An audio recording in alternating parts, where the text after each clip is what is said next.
Men Melik Boboyeva o'g'loy Toshkent kimyo texnologiya instituti 3-bosqich talabasiman. Men sizlarga bugun tushuntirib bermoqchi bo'lgan texnologik sxemam qo'zg'aluvchan qatlamli katalizator ishtirokida boruvchi reforming hisoblanadi. Reforming. Ushbu jarayonda bizga kerak bo'ladigan qurilma diametrlari bir-biriga mos kelmagan, ustma ust tushirilgan kolonnadan foydalanadi. Ushbu bizga berilgan xom ashyomiz 5-nasos orqali 6-issiqlik almashtirgichga boradi. 6-issiqlik almashtirgichdan 7-pechga keladi. 7-pechdan chiqayotgan xom ashyomiz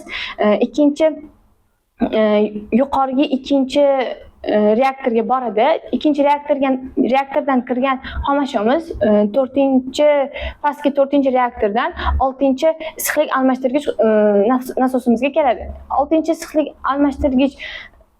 almashtirgich nasosimizdan kelgandan so'ng 8-sovutgichga boramiz. 8-sovutgichdan 9-separatorimizga yuboriladi. 9-separatorimizdan 15-kompressorga kelib, 11-kompressorga keladi. 11-kompressorga kelgan xom ashyomiz 11-nasos orqali tortib olinadi. 11-nasosdan olingan 11-nasosdan chiqayotgan xom ashyomiz 13-havoli sovutgichga boradi. 13-havoli sovutgichdan chiqqan xom ashyomiz 12-separatorga keladi. 12-separatordan tayyor holda chiqayotgan xom ashyomiz 18-kolonnaga yuboriladi. 18-kolonnada olib borilayotgan tajribalardan boshlang'ich fraksiyalarga ajralgan moddalar chiqadi va bizga tayyor mahsulotni beradi. Ushbu mahsulot barqaror katalizator yordamida ajratib olinadi.